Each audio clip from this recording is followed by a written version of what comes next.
agar puyuh tidak bisa. Mari kita duduk rapat-rapat. Niat kita insya Allah untuk menghidupkan sunnah Nabi. Insya Allah. Boleh Pak?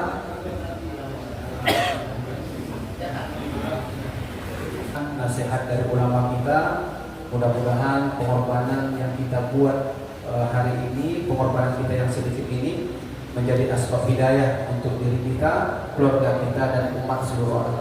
Boleh Ustaz? Insyaallah.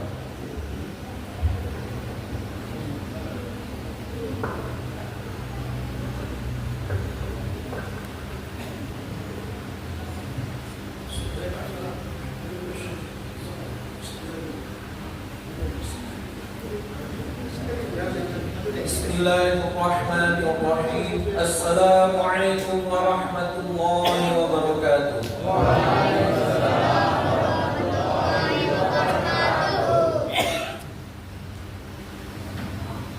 Alhamdulillahi rabbil alamin. Allahumma lakal hamdu kama anta ahluh. Wa shalli wa sallim wa barik ala sayyidina Muhammadin kama anta ahluh. Waf'al bina ma anta ahlu fa innaka ahlul taqwa wa ahlul maghfirah. Asyhadu an la ilaha illallah wahdahu la syarika lah wa asyhadu anna sayyidana Muhammadan 'abduhu wa rasuluh la nabiyya ba'dahu. Wa qala Allah ta'ala fil Qur'anil Karim, a'udzu billahi minasy syaithanir rajim, in kuntum tuhibbuna Allah fattabi'uni yuhibbukumullah wa yuhibbukumullah wa yaghfir lakum dhunubakum wallahu ghafurur rahim. Wa qala Rasulullah sallallahu alaihi wasallam, ad-dunya sijnul mu'min wa jannatul kafir. Shadaqallahul azim wa shadaqa Rasulul karim. Amma ba'd. Bapak-bapak, saudara-saudara, adik-adik yang dimuliakan oleh Allah Subhanahu wa taala. Kembali kita bersyukur kepada Allah Subhanahu wa taala, kita bisa berkumpul di rumah Allah di Masjid Al-Ikhlas. Mudah-mudahan diterima semua kekhulusan, kemurnian niat-niat bapak-bapak dan saudara-saudara, adik-adik semua yang datang ke masjid ini dalam rangka ibadah silaturahmi. Ya, mudah-mudahan kita semua diberikan kesehatan, umur yang panjang yang selalu digunakan di dalam ketaatan kepada Allah Subhanahu wa taala. Amin. Kehidupan dunia yang singkat ini, Rasulullah SAW pernah mengatakan dalam suatu, berarti singkat. Kadang ada bangunan itu umurnya ratusan tahun. Candi-candi itu ratusan tahun.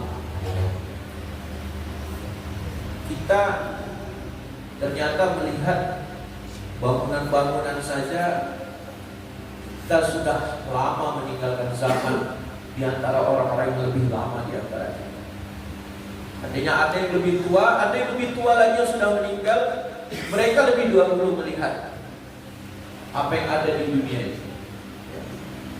Jalan-jalan, bangunan, tapahan ini sudah ramai dari tahun berapa?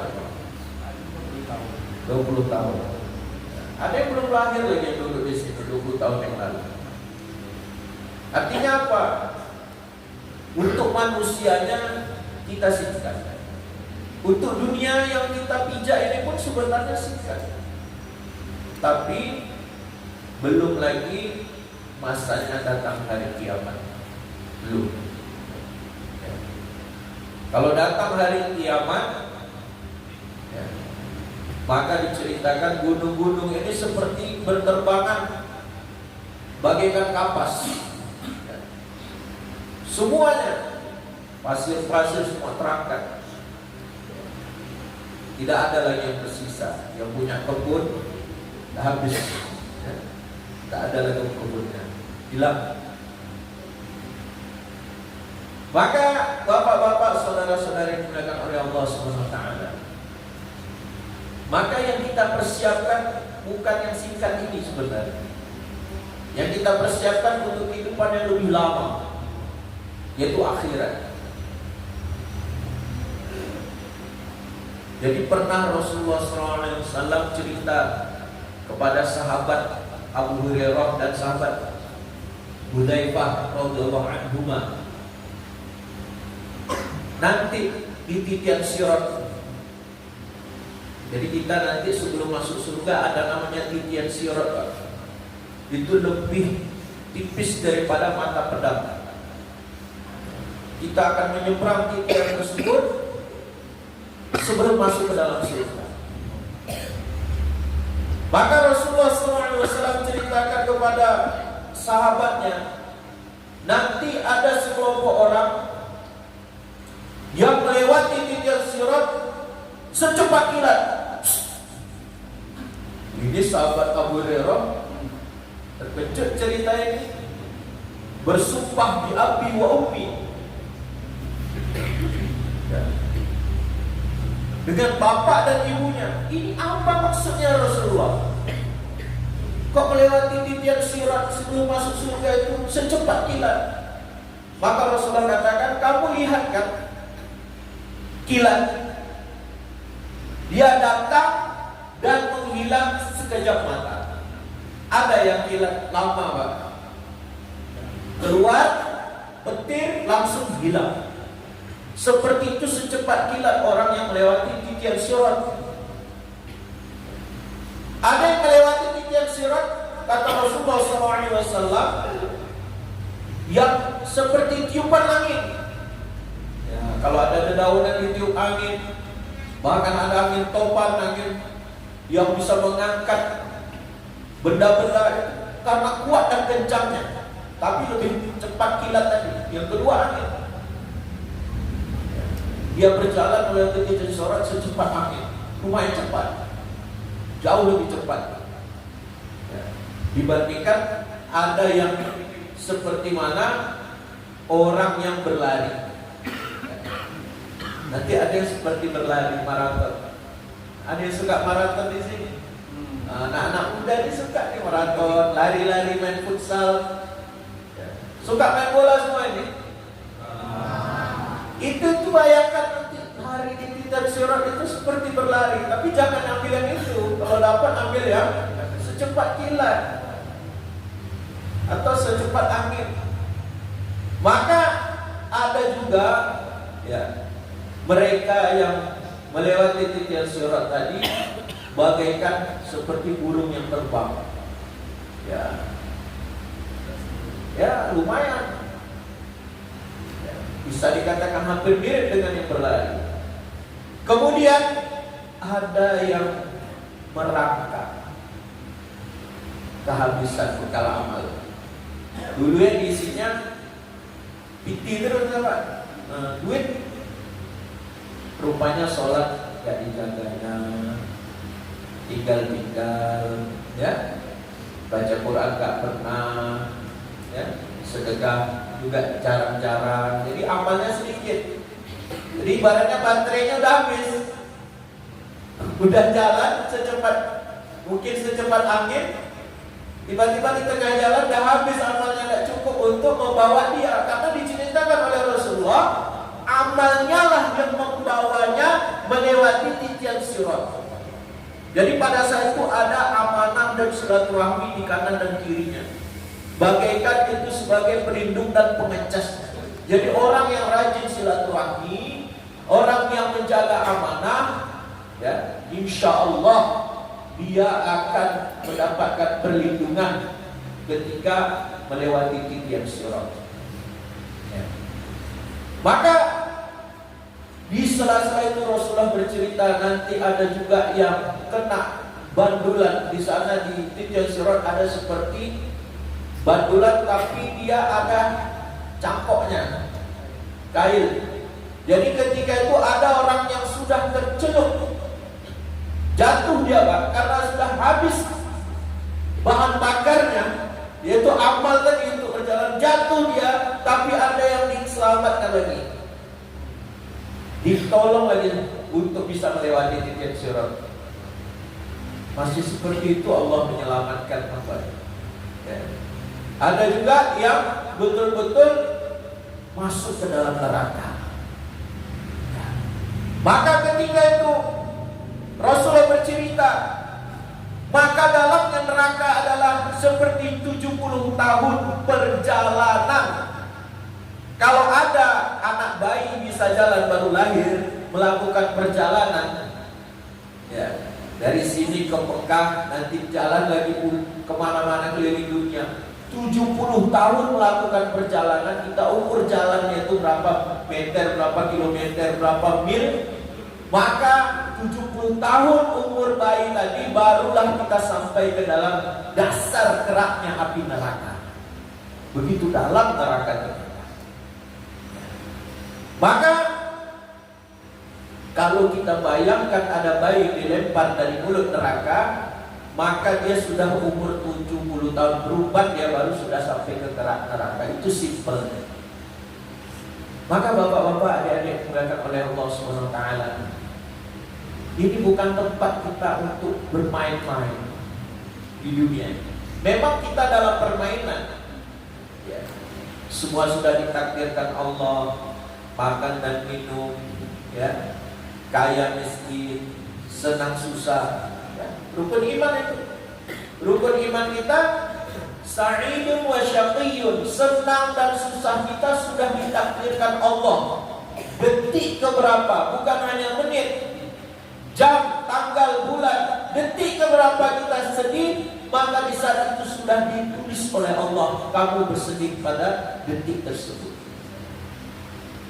Tinggal bagaimana kita menyikapi takdir tadi. Kalau dia bersabar dengan takdir yang ada, kemudian dia kembali kepada adab-adab dan sunnah Nabi untuk memperbaiki dirinya, maka kesulitan tadi akan menjadi iman bagi dia.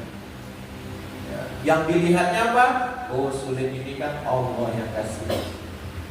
Hatinya tidak menjadi susah. Karena apa? Karena dia ridho dengan apa yang sudah Allah tetapkan. Ya. Jadi ini termasuk ciri-ciri orang yang kaya. Pernah sahabat Abu Hurairah diajarkan oleh Rasulullah ilmu. Nanti kamu ajarkan ilmu ini kepada orang yang mau mengamalkannya. Siap Rasulullah, kata sahabat Abu Hurairah. Apa? Wardo bima qasamahullah, wardo bima qasamallahu lak. Takut al-nas. Kamu ridho kepada apa yang sudah Allah berikan kepada kamu, maka kamu menjadi orang yang paling kaya. Jadi kalau kita mau hati kita senang, al-ghina ghina nafs, kekayaan adalah kekayaan hati, adalah kita ridho dengan apa yang sudah Allah tetapkan di dalam diri kita. Maka hadirin, saudara-saudara, adik-adik remaja yang dimuliakan oleh Allah SWT, ini cerita akhirat. Mesti kita ceritakan setiap hari untuk meningkatkan iman kita. Iman kepada Allah, iman kepada malaikat-malaikat Allah, iman kepada kitab-kitab Allah, termasuk yang sebelum Al-Quran, Al-Quran dan sebelumnya Taurat, Injil, Zabur. Kita iman kepada hari akhirat, iman kepada takdir dan hari akhirat. Ini mesti kita ceritakan. Kalau ini sering kita muzakarahkan, kita ceritakan hari-hari, maka insya Allah iman kita ngecas, ya. Dan amal kita meningkat untuk mempersiapkan akhirat kita. Itu yang cerita tadi di titik sudah di ujung.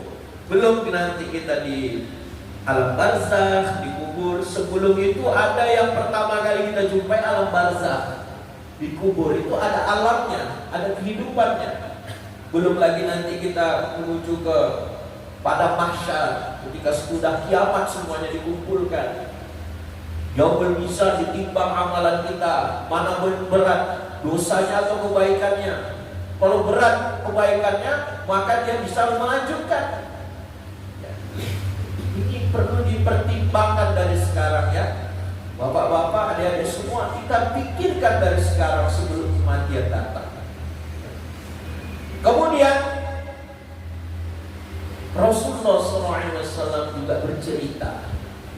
di hadis yang lain bahwasanya Rasulullah ketika itu di akhirat melihat ada sungai, maka sungai itu di sebelah kanan dan kirinya ada mutiara yang berongga. Maka ditanya oleh Rasulullah, ini apa ya malaikat Jibril?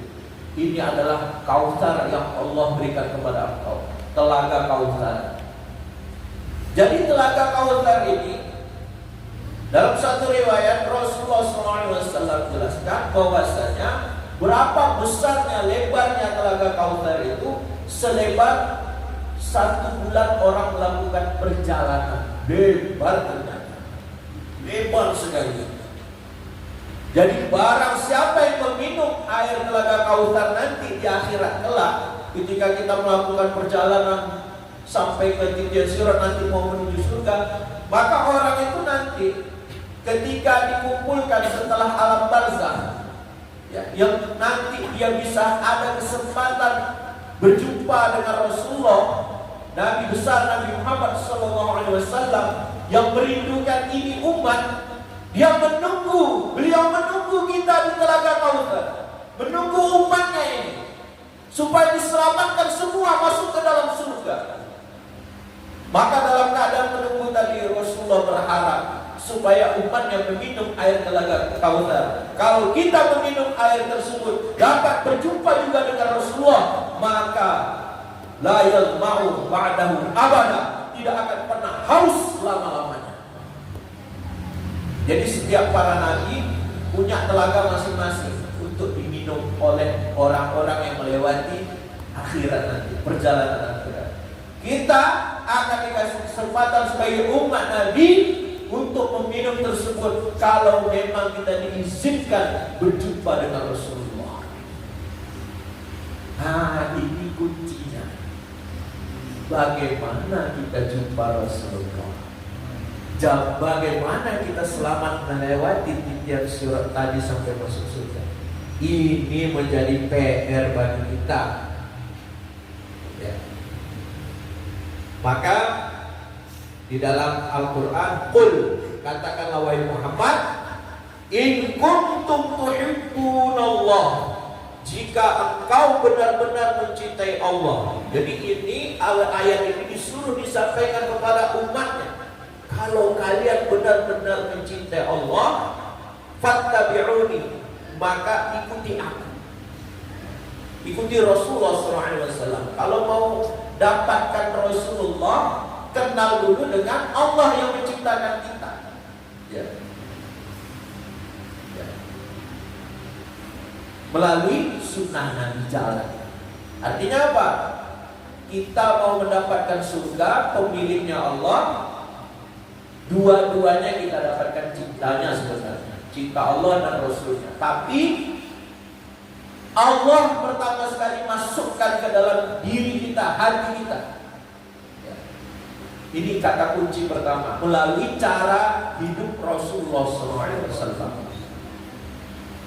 Jadi tidak akan mungkin kita bisa mendapatkan surganya Allah, rahmat Allah, kalau kita tidak mengenal sunnah. Kalau mau berjumpa sama Rasulullah, ya jumpa dulu dengan apa yang menjadi ayat atau perintah Allah. Ternyata Allah perintah balik lagi kepada Rasulullah, tak kemana-mana. Ya. Jalannya hanya ikut Rasulullah. Oh, saya mau cinta kepada Allah, semoga Allah ampuni dosa saya, lewat titik sirat nanti Allah rahmati. Oh, Allah pulangkan kepada Rasulullah. Fattabi'uni, ikuti aku, Allah perintahkan. Supaya Rasulullah sampaikan kepada umatnya, ikuti Rasulullah. Fattabi'uni yuhibbukumullah, maka Allah SWT akan cinta kepada kalian, wa yaghfir lakum dzunubakum, dan akan mengampuni dosa-dosa kalian, wallahu ghafurur rahim, dan adapun Allah Maha Pengampun lagi Maha Penyayang. Jadi kalau mengamalkan sunnah, ya tentu harus cinta juga sama Rasul, kan? Mau mendapatkan cinta Allah, ikut Rasul. Mau mengamalkan sunnah Nabi, tentu kita harus cinta kepada Rasul. Tapi Rasulullah pandai dalam menyikapi ini. Man ahya sunnati faman ahabbani wa man ahabbani kana ma'iyya fil jannah. Untuk mendapatkan cinta Rasulullah itu ternyata menghidupkan sunnah.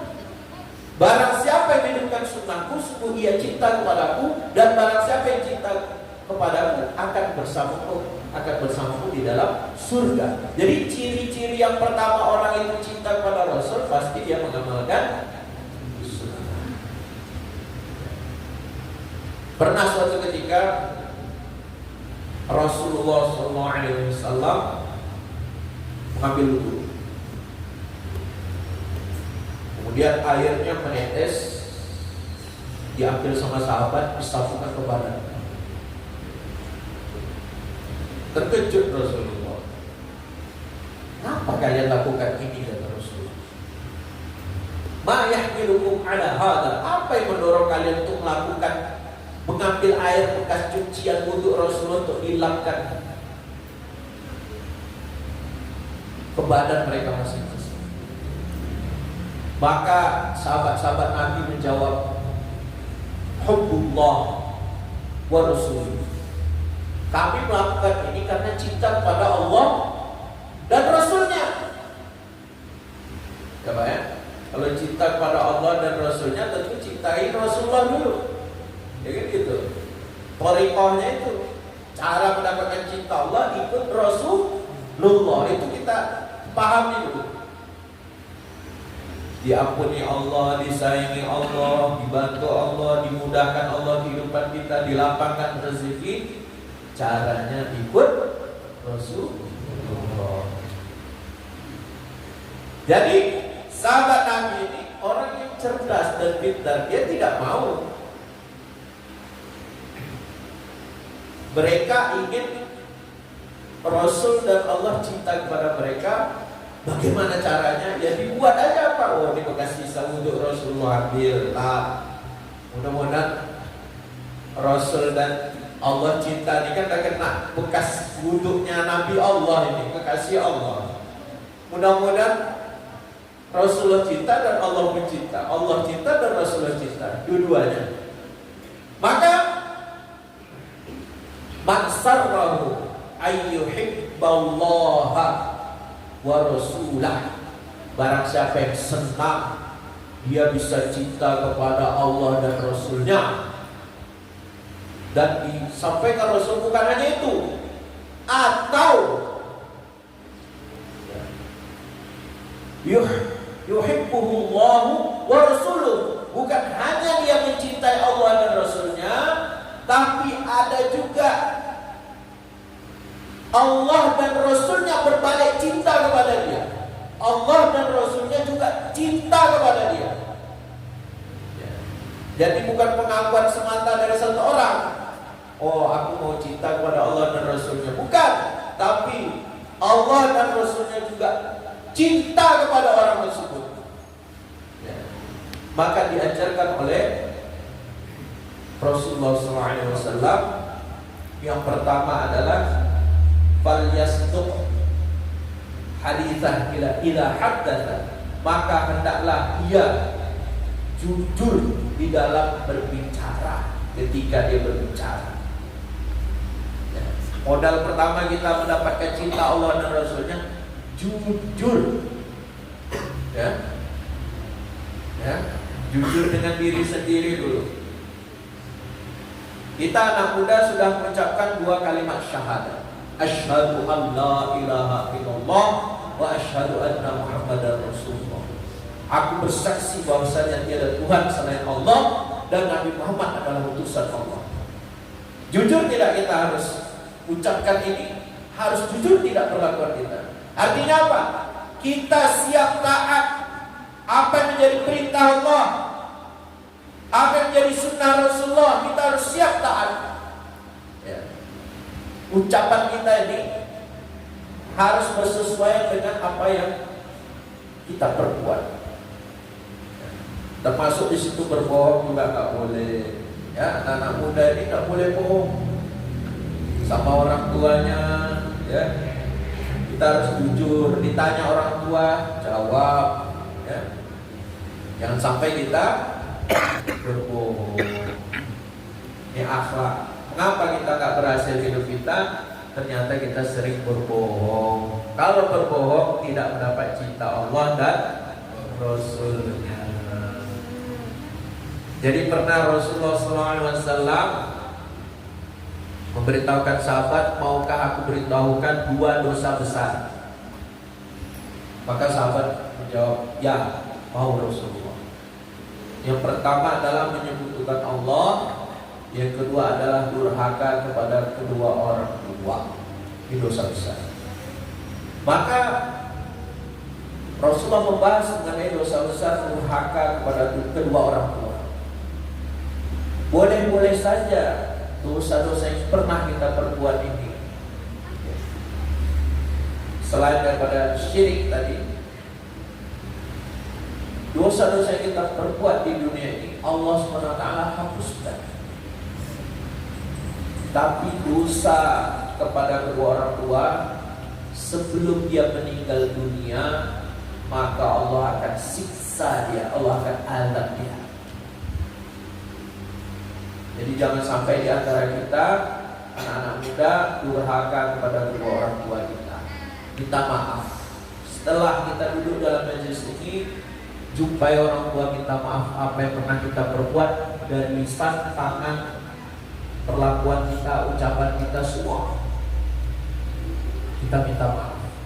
Jangan sampai hidup kita ini tidak menjadi sukses gara-gara kita durhaka kepada kedua orang tua.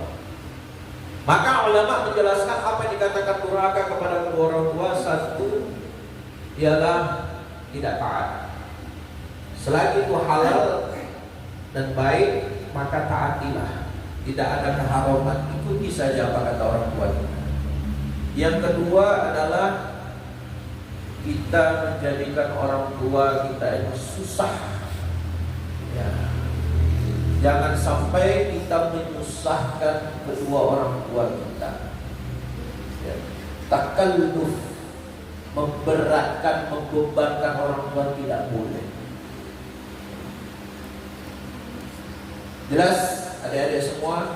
Nah, jadi kita duduk-duduk di sini, kita bermudzakarah, mengingat akhirat, juga mempersiapkan bekal amal kita supaya Allah dan Rasulnya cinta. Ternyata kita harus jujur kepada orang tua kita. Ucapan kita jujur. Yang kedua, supaya mendapat cinta Allah dan Rasulnya, wal yu'addi amanah tidak tumina, dan hendaklah dia menunaikan amanah ketika diberi amanah. Orang tua kita sudah mengeluarkan biaya untuk kita belajar, ya, membeli alat tulis, membiayai sekolah kita, beri makan minum, kesehatan kita diperhatikan, ya, les kita, kursus kendaraan, bensin kita. Jangan sampai kita tidak amanah. Uang sekolah tidak kita pakai untuk belajar, ya.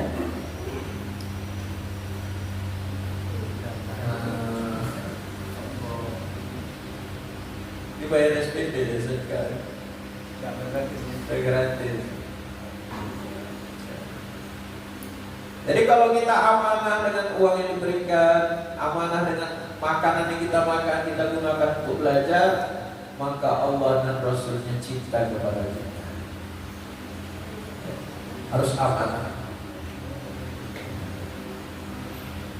Kemudian yang terakhir, wal yuhsin jiwa man jawarah, dan hendaklah dia berbuat baik kepada tetangga yang menjadi tetangganya. Ya, kalau di sekolah itu kita bersebelahan sama siapa?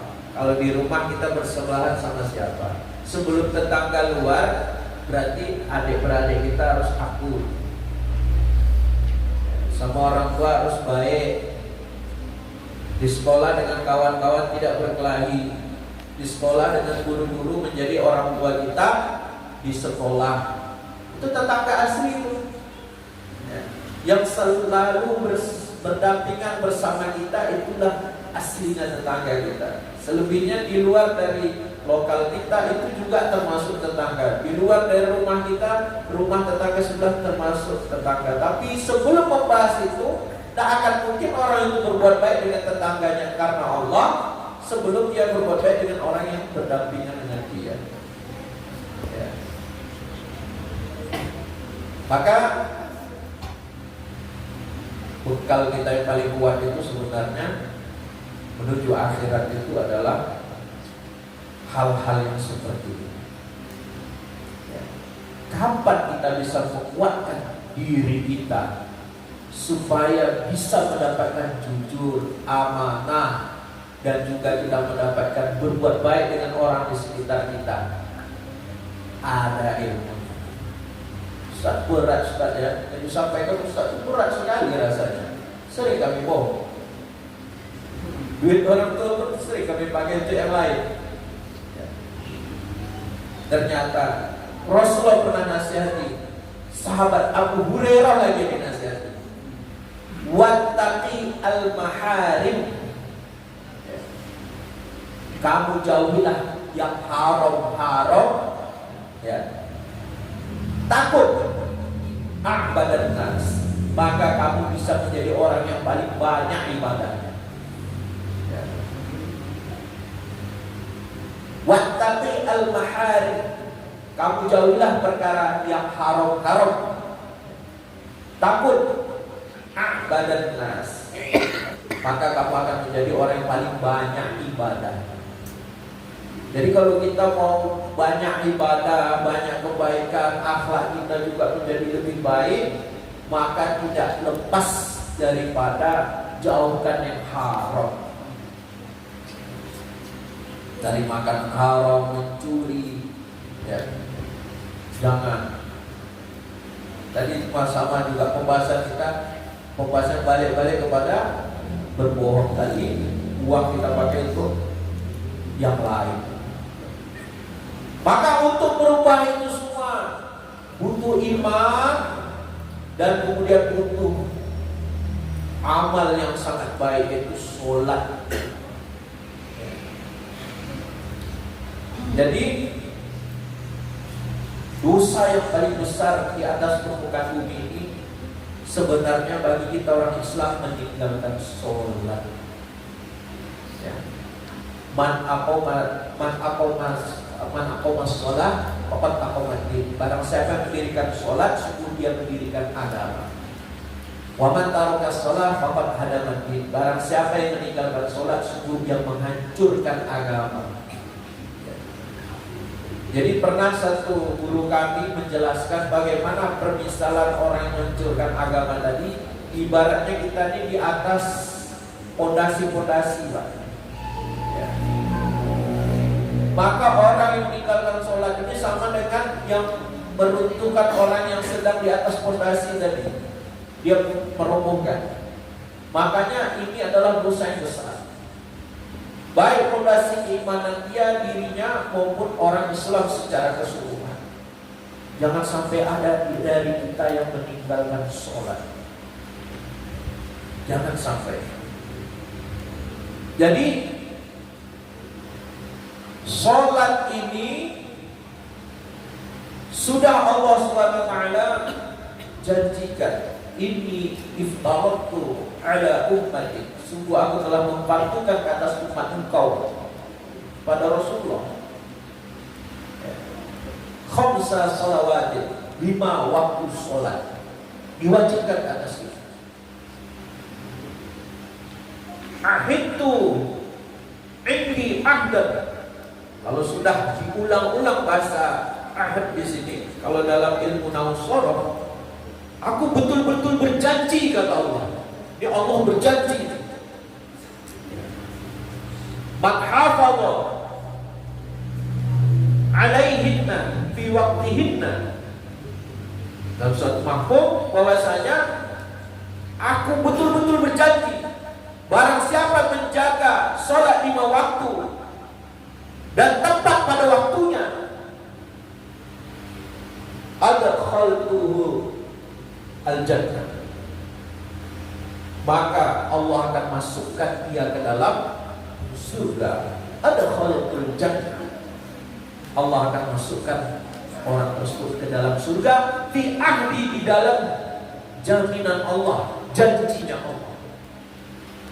Wa man lam yuhafiz alaihim, dan barang siapa yang tidak menjaga salat 5 waktu, maka tidak ada janji dari Allah. Fala ahda lahu fi ahdi, tidak ada janji dari Allah SWT, dari sisi Allah SWT sendiri. Jadi sholat 5 waktu ini adalah wajib.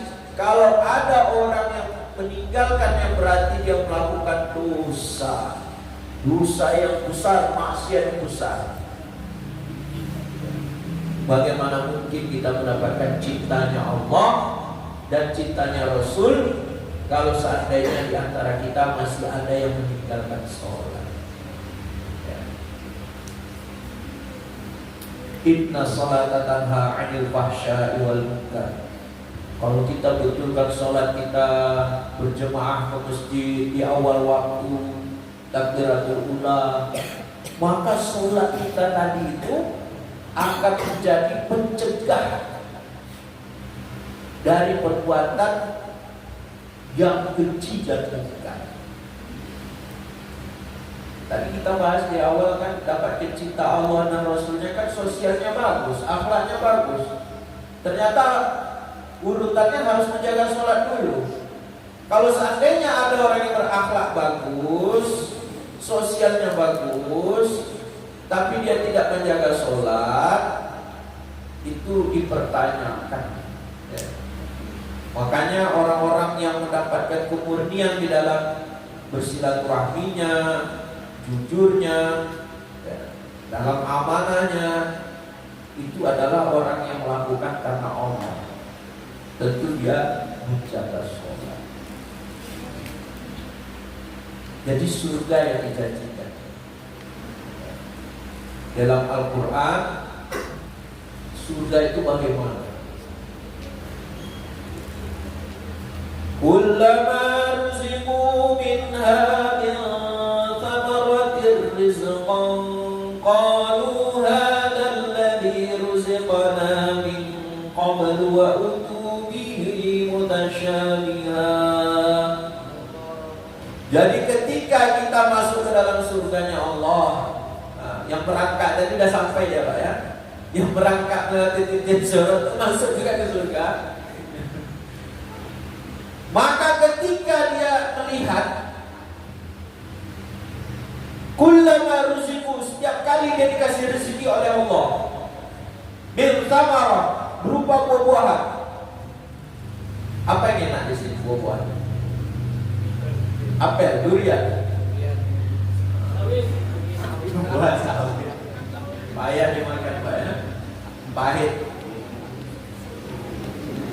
Anggap buah durian yang terenak, yang matang di pokok, yang dimakan tupai, musaf, tupai.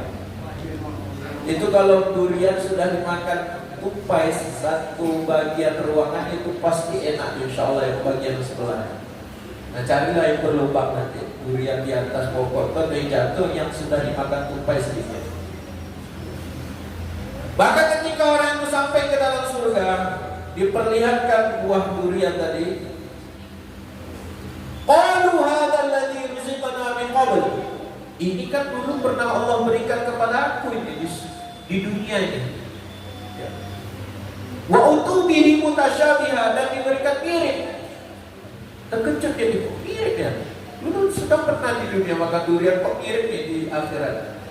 Ternyata ulama menjelaskan durian yang ada di akhirat 70 kali lebih enak, lebih wangi, lebih cantik dibandingkan buah durian yang ada di dunia. 70 kali.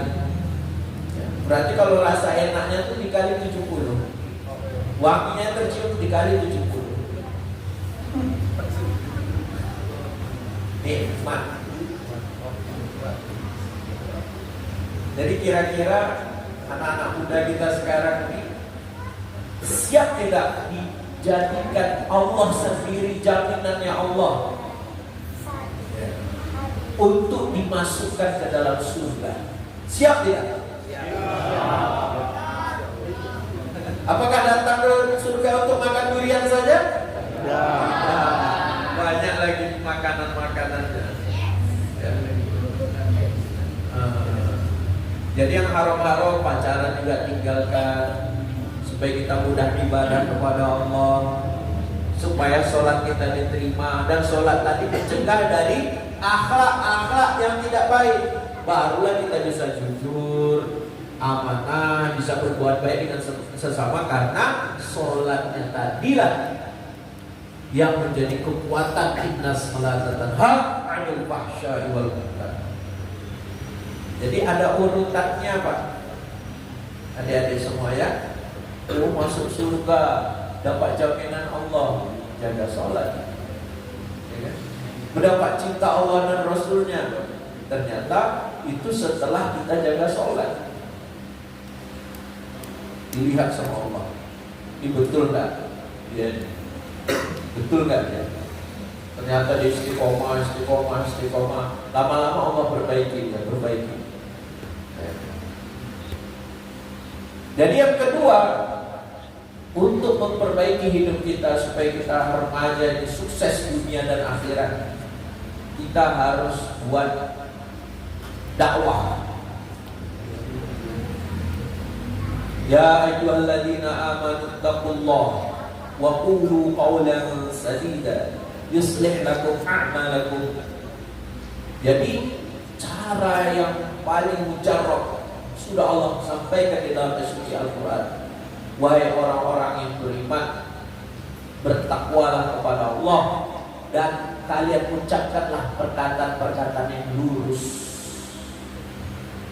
Kalau kita ucapkan perkataan-perkataan yang lurus ini, maka yuslih lakum a'malakum, Allah akan perbaiki iman dan amal kalian. Jadi kita mau menjadi sukses di dunia dan sukses di akhirat, maka kita harus berbuat dakwah. Jadi ulama menerjemahkan, wa qulu qawlan sadida, kalian ucapkan perkataan yang lurus itu ada dua. Satu, kalimat la ilaha illallah yang kita harus sampaikan kepada kawan-kawan kita, saudara kita.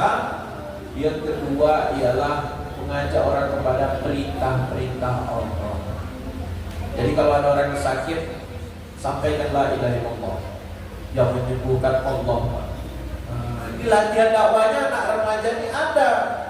Pelajar-pelajar ini ada latihan di luar sehari untuk melatih lisan tadi. Yang menyembuhkan Allah, obat tidak bisa menyembuhkan. Obat menyembuhkan atas izin Allah. Apabila Allah kehendaki dengan obat bisa sembuh, apabila Allah kehendaki tanpa obat bisa sembuh. La ilaha illallah. Latihannya keluar sehari. Kemudian mengajak orang kepada perintah Allah. Latihan kita di sekolah, kalau kawan-kawan kita tidak sholat, ajak sholat. Ya. Insyaallah yuslih lakum a'malakum, iman kita terjaga, amal kita terjaga. Ya, nggak mungkin pula nanti kita kalau nggak persiapkan dari sekarang, mau secepat kilat masuk surga lewat titik sirat, tak mungkin kan?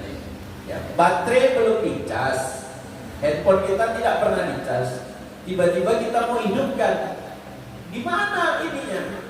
Energinya. Jadi energi iman dan amal kita, ya, termasuk kita buat dakwah. Kalau kita rajin untuk menyampaikan la ilaha illallah dan rajin mengajak orang sholat, insyaallah iman kita ngecas, amal kita ngecas, ya kan? Rajin dia terus ke masjid, rajin dia berbuat baik dengan orang tua, rajin dia dengan apapun yang menjadi tugas sekolah. Jadi kita mundur terus tuh dari akhlak, ya kan? Masyarahnya yang baik, ibadahnya diperbaiki. Ternyata untuk mendapatkan ibadah diperbaiki ini, imannya diperbaiki melalui dakwah. Siap semuanya? Kira-kira kapan nih mau diberangkatkan lagi nih? Keluar sehari. Ramadan. Setelah Ramadan. Yang penting sambung nanti dengan Pak Samsu, ya Ustaz Samsu dalam kegiatan keagamaan. Nanti dapat info-infonya. Ya. Jadi kalau kita mau sukses itu dibimbing sama orang sukses. Ya.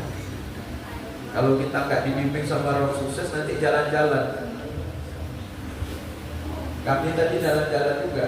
Kami nggak tahu jalannya kan. Jalan masuk, semak-semak masuk ke perkebunan sawit kan, mau ke sini kan, mau lewat jalan lebih dekat, ternyata masuk. Kenapa? Karena belum ada contoh yang sudah tahu jalannya yang kami ikuti. Yang kami jadikan guru apa? Google, ya. Tentu jalan-jalan. Jadi kalau adik-adik semua, kalau mau menjadi orang sukses, lihat yang sudah sukses. Ya.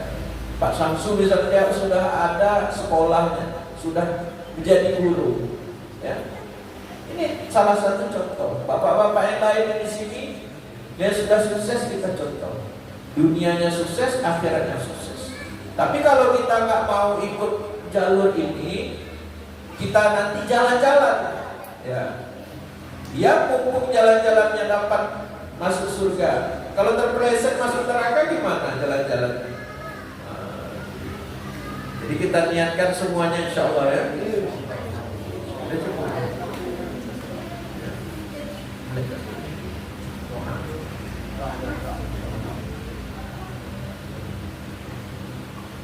Kita istighfar sama-sama.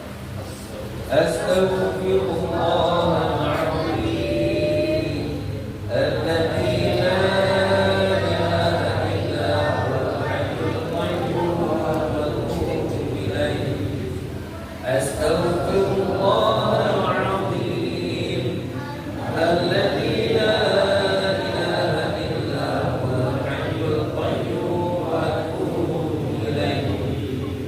Astaghfirullahaladzim alladzi la ilaha illa huwal hayyul qayyum wa atubu ilaihi.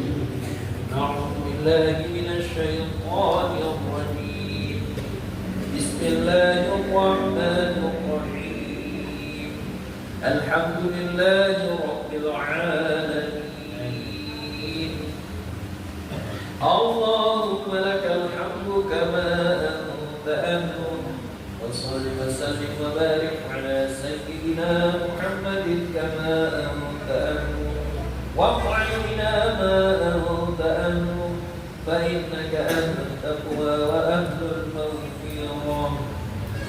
Allahumma ighfir lana wa liwalidina warhamhuma kama rabbawna shighara. Ya Ghaffar ya Tawwab ya Wadud ya Latif ya Arhamar Rahimin ya Karim ya Allah ya Rahman Rahim. Ampunilah dosa-dosa kami ya Allah. Ampunilah dosa-dosa kami yang disengaja maupun tidak disengaja ya Allah. Ya Allah, jadikanlah kami hamba-hamba-Mu yang bersyukur ya Allah. Jadikanlah hamba-hamba yang selalu dalam hidayah-Mu ya Allah. Ya Allah ya Rahman Rahim. Banyak kesalahan yang kami perbuat secara terang-terangan maupun bersembunyi ya Allah. Kalau Engkau tidak rahmati kami ya Allah, tidak Engkau sayangi kami ya Allah, maka kami termasuk orang-orang yang rugi ya Allah. Ya Allah ya Rahman Rahim, ampunilah dosa kedua orang tua kami ya Allah. Bagi orang tua kami yang telah tiada, keduanya atau salah satunya, berilah keselamatan di kuburnya ya Allah. Jauhkan dari siksa kubur ya Allah. Terimalah amal-amal solehnya ya Allah. Sayangilah mereka sebagaimana mereka menyayangi kami di waktu kecil ya Allah. Ya Allah ya Rahman Rahim, bagi orang tua kami masih hidup ya Allah, cucurkan rahmat hidayah ke atas mereka ya Allah. Dekatkanlah mereka di masjid, mudahkanlah mereka selalu baca Al-Quran, selalu berzikir pada Engkau ya Allah, selalu hidup dalam ridho-Mu ya Allah, dalam sunnah Nabi Muhammad sallallahu alaihi wasallam. Ya Allah Rahman Rahim, di bulan Sya'ban yang mulia, Ramadan begitu dekat. Jadikanlah kami orang-orang yang layak untuk menyambut bulan Ramadan. Jangan kau telantarkan kami karena amalan jelek kami, ya Allah, karena dosa kami, sehingga kami tak mampu untuk mengamalkan ibadah di bulan suci Ramadan dengan baik, ya Allah. Ya Allah, berilah kelayakan kepada kami untuk memasuki bulan suci Ramadan. Terkhusus pertemuan malam ini, ya Allah, dengan pemuda-pemuda ini, ya Allah. Jadikanlah pemuda-pemuda kami ini dalam pemimpin masa depan yang baik dan soleh, ya Allah. Ya Allah, jadikanlah pemuda-pemuda ini adalah ahli dakwah, ya Allah, ahli sholat, ya Allah, ahli puasa, ya Allah, berakhlak mulia, ya Allah, yang menjadi amal-amal jariah dari orang-orang yang pernah mengajarkan mereka, yang membiayai mereka dalam sekolahnya, ya Allah. Jangan sampai anak-anak ini, pemuda-pemuda ini malah menjadi penyebab kami masuk ke dalam neraka, ya Allah. Ya Allah, ya Rahman, ya Rahim, bimbinglah pemuda-pemuda ini selalu dalam amalan sunnah, ya Allah. Bukakan pintu hatinya, beri hidayah bercurah-curah ke dalam hatinya, ya Allah. Dapatkanlah pemuda ini selalu menjaga solat 5 waktu berjamaah masjid, ya Allah. Jangan sampai mereka menyepelekan ibadah solat, ya Allah.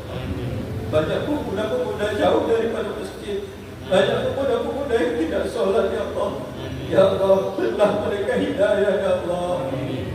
Ya Allah, jadikanlah umat Nabi ini orang yang layak masuk surga, ya Allah. Jadikanlah umat Nabi ini yang berjumpa dengan Rasulullah SAW. Ya Allah, jadikanlah mereka orang yang melanjutkan lisan Nabi Muhammad SAW. Jadikanlah pemuda-pemuda ini juga yang melanjutkan kerja Nabi Muhammad SAW. Jadikanlah pemuda-pemuda ini yang mendoakan umat Nabi Muhammad SAW. Jadikanlah pemuda-pemuda ini pemuda yang taat beribadah, soleh, dan mereka juga berbakti pada kedua orang tuanya, ya Allah. Ya Allah, berilah mereka kelapangan dalam rezekinya kelak, ya Allah, yang menjadikan sebab mereka mudah ibadah kepada Engkau, ya Allah. Dapat meluangkan waktunya untuk ibadah kepada Engkau, ya Allah. Ya Allah, berilah rezeki yang halal kepada kami semua, ya Allah. Ya Allah, jauhkanlah kami dari perkara yang haram, kemaksiatan, dosa, zina, ya Allah. Jauhkanlah kami dari minum-minuman keras, ya Allah. Ya Allah, jauhkanlah pemuda-pemuda kami daripada maksiat. Jauhkan dari perzinahan, ya Allah. Jauhkan dari minum-minuman keras, ya Allah. Ya Allah, jagalah keikmatan dan amal-amal kami semuanya, ya Allah. Di dalam masjid ini dan seluruh orang yang ada sekitar masjid ini dan seluruh Nabi Muhammad SAW bisa selalu menjaga iman dan amal mereka, ya Allah. Ya Allah, dengan keberkahan kerja Nabi Muhammad SAW. Ya Allah, ya Rahman, ya Rahim, bagi saudara-saudara kami berhutang, ya Allah, selesaikanlah hutang piutangnya. Bagi saudara-saudara kami yang punya masalah dengan penyakitnya, angkatlah penyakit-penyakitnya. Bagi saudara-saudara kami yang bertikai, ya Allah, selesaikanlah, damaikanlah pertikaian mereka, ya Allah. Ya awal al-awwalin, ya akhir al-akhirin, ya dal quwwatil matin, ya rahim al-masakin, ya arhamar rahimin, aslih lana sya'nana kullah, wa la takilna ila anfusina tarfat 'ain. Ya Allah, ya Rahman, ya Rahim, kami banyak masalah dalam kehidupan kami. Banyak ujian yang kami hadapi, ya Allah. Ya Allah, jangan serahkan bulat-bulat masalah-masalah kami kepada kami, ya Allah. Walaupun sekejap mata pun, ya Allah. Kami tak mampu, ya Allah, untuk menyelesaikan masalah-masalah kami, ya Allah. Ya Allah, bantulah kami, ya Allah. Tolonglah kami, ya Allah. Bagi saudara-saudara kami yang doanya dititipkan kepada kami dan kami belum sempat mendoakan, Engkau Allamul Ghuyub, mengetahui perkara yang gaib, Alimul Ghaib wasyahadah, dan juga mengetahui yang nampak, ya Allah. Ya Allah, biarlah seluruh saudara-saudara kami yang meminta ini, ya Allah. Berilah kelayakan di dalam doa mereka, ridhoilah isi doa mereka, ya Allah. Ridhoilah hajat-hajat mereka dalam majelis ini, ya Allah. Kabulkanlah semua permintaan, ya Allah. Ya Allah, tolonglah kami, ya Allah. Tolonglah kami hamba yang lemah ini, ya Allah. Kabulkanlah doa-doa kami, ya Allah. Tolonglah kami, ya Allah. Ya Allah, jadikanlah kami adalah bapak-bapak yang soleh, menjadi contoh yang baik bagi anak-anak kami juga, ya Allah. Dan juga jadikan anak-anak keturunan kami kami seterusnya adalah anak-anak yang soleh-soleha. Ya Allah, kabulkanlah doa kami. Rabbana atina fid dunya hasanatan wa fil akhirati hasanatan wa qina adzabannar. Ya Allah, berilah kami kehidupan dunia yang baik dan akhirat yang baik pula ya Allah. Subhana rabbika rabbil izzati amma yasifun wa salamun alal mursalin walhamdulillahi rabbil alamin.